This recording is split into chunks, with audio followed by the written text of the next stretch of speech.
Ang panibagong ulat mula sa isang kilalang crypto researcher ay naglabas ng matinding atensyon sa dokumentong nagpapakita na ang buong global payments industry ay halos tapos na sa paglipat patungo po sa ISO 20022 standard. Ayon po sa kanya, ang XRP ay isa sa mga unang digital assets na gumagana ng direkta or natively sa bagong messaging framework na ito. Sa madaling sabi, habang ang ibang sistema ay nag-a-adjust pa lang, sa XRP ay matagal na pong handa.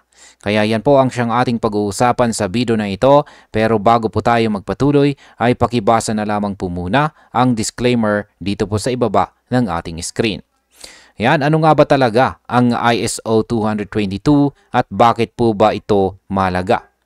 Ang sabi po rito ay a leading crypto researcher has drawn attention to documentation showing the global payments industry is on track to complete a transition to native ISO 222 messaging by the end of 2025.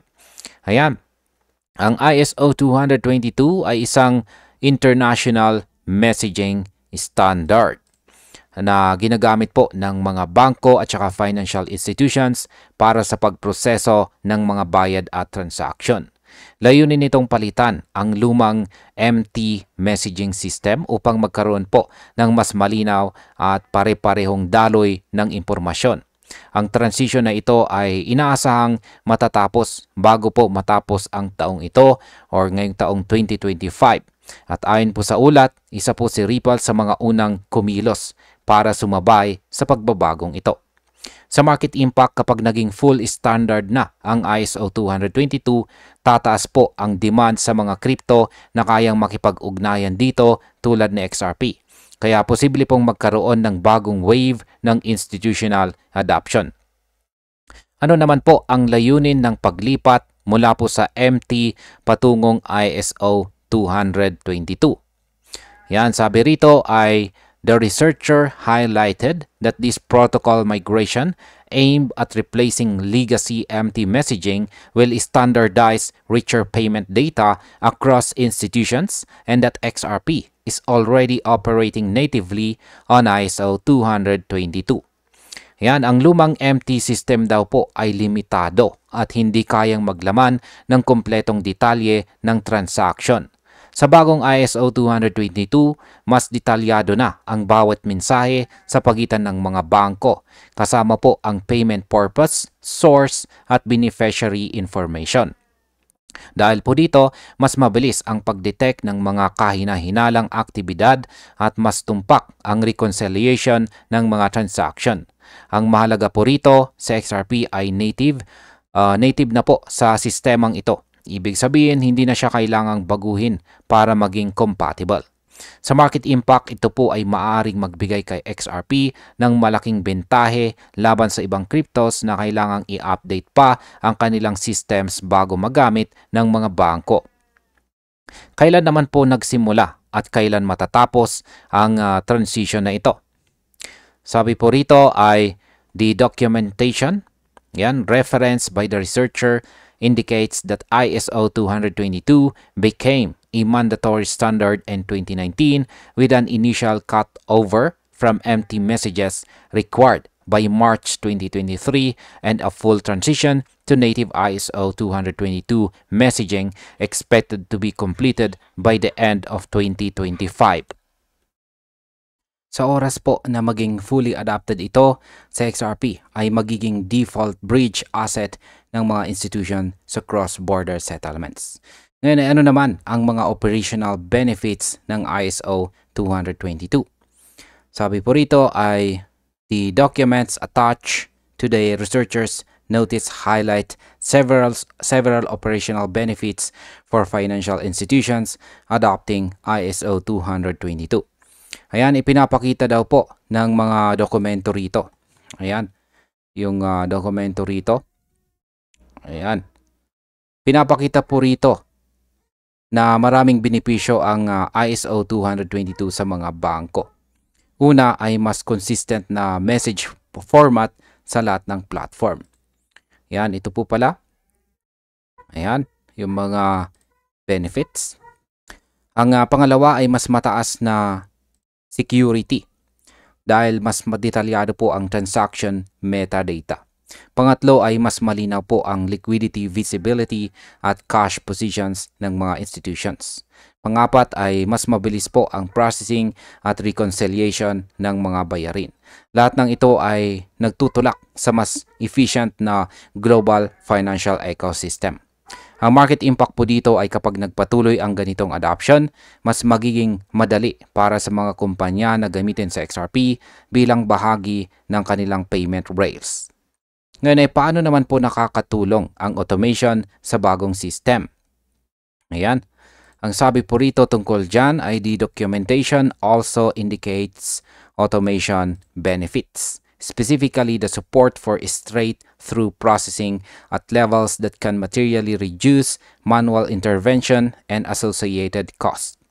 Yan, isa daw po sa pinakamahalagang bahagi ng ISO 20022 ay ang automation. Sa bagong system, halos lahat ng transaction ay dumadaan sa tinatawag na straight-through processing. Ibig pong sabihin, mas kaunti ang manual verification na kailangan at mas mababa ang gastos. Para po sa mga institution tulad ng mga bangko at remittance companies, malaking tipid ito sa oras at operasyon. Sa madaling sabi, mas mabilis, mas mura at mas tumpak ang bawat transaction. Sa market impact, ang ganito pong automation ay pwedeng magpataas ng paggamit kay XRP sa mga automated settlement systems dahil sa kanyang bilis at mababang transaction cost. Ano naman ang papel ng XRP sa bagong ISO 20022 framework? Sabi rito, the researcher reported that XRP is already native on ISO 222, and industry voices cited in the documentation place digital assets alongside established payment instruments as participants in the new messaging environment. Ayan, ayon daw po sa ulat, si XRP ay native na sa ISO 222 ecosystem.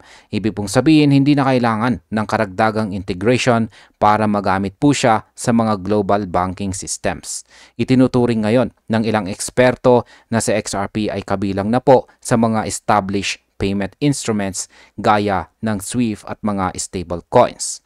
Sa ganitong antas, malinaw na sa XRP ay hindi na lang isang altcoin, kundi isang aktibong bahagi ng bagong payment era. Sa market impact, ang pagiging native po ni XRP ay magbibigay sa kanya ng malaking bentahe sa pagpasok ng taong 2026 dahil mas madaling gamitin po siya ng mga bangko sa instant settlement. Paano naman po nito binabago ang relasyon ng traditional at DeFi systems?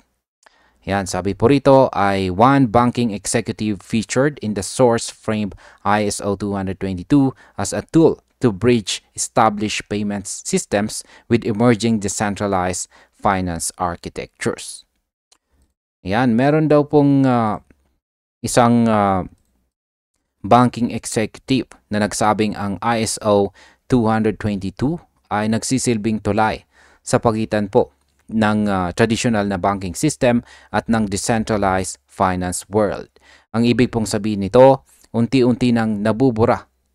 Yan, unti-unti na pong nabubura ng linya sa pagitan ng traditional na pera at digital assets. Dahil compatible po sa XRP, siya ang posibleng maging tulay sa dalawang mundong ito, ang centralized finance at ang blockchain-based system. Sa market impact, kung mangyari po ito, maaaring tumaas ang halaga ng XRP dahil sa mas malawak na gamit, hindi lang sa crypto market, kundi pati sa real-world finance. Paano naman po nag-react ang market sa balitang ito? Ayan, sabi po rito ay public responses to the researchers' post underline two consistent themes. Some observers emphasize that the adoption of ISO 222 enhances transparency and operational efficiency for assets that support the standard, viewing this as a positive development for payment innovation. Yan, marami pong reactions mula sa publiko matapos lumabas ang balitang ito. Ang ilan ay nagsabing ang adoption ng ISO 20022 ay makakapagpataas ng transparency at efficiency ng mga digital assets. Para po sa kanila, magandang hakbang ito para sa innovation ng global payments. Ang iba naman ay naniniwalang ang mga asset na compatible na dito, tulad po ni XRP, ay magkakaroon ng practical advantage sa mga darating na taon. Sa market impact, dahil po dito, mas lalakas ang kumpiyansa ng mga investors sa mga cryptos na may regulatory compliance at technical readiness tulad ni XRP.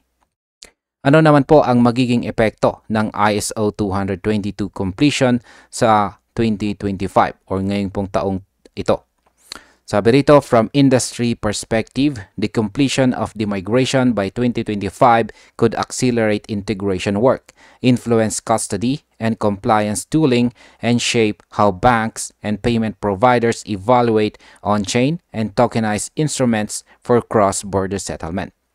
Yan, kapag tuluyan nang natapos ang migration ngayong taong 2025, asahan daw po natin na mas bibilis ang integration ng blockchain sa mga bangko. Magbabago rin ang paraan ng custody, compliance at cross-border settlements. Si Ripple bilang native participant ay may malaking oportunidad na maging backbone ng mga transaction sa bagong global system. Kaya habang papalapit po ang taong 2025, mas nagiging malinaw ang hinaharap ng digital payments na umiikot kay XRP. Sa market impact, maaaring ito ang simula ng bagong wave ng adoption para kay XRP, lalo na sa institutional level. At bilang panghuli, ang aking opinyon naman tungkol dito ay sa lahat ng detalyeng ating nakita, malinaw na si Ripple at si XRP ay hindi lang basta nakikisabay kundi nangunguna po sa global financial revolution. Habang ang ibang crypto projects ay nakatuon pa sa hype, itong si XRP ay tahimik na nagtatayo ng pundasyon sa ilalim ng bagong ISO 20022 system. Para po sa atin bilang mga traders at investors, ito po ay malaking senyales na si XRP ay hindi lamang speculative asset kundi isang digital infrastructure para sa susunod na henerasyon ng pagbabayad or payment. At ayun, hanggang dito na lamang po tayo sa video na ito mga ka-crypto. Maraming salamat sa panunood.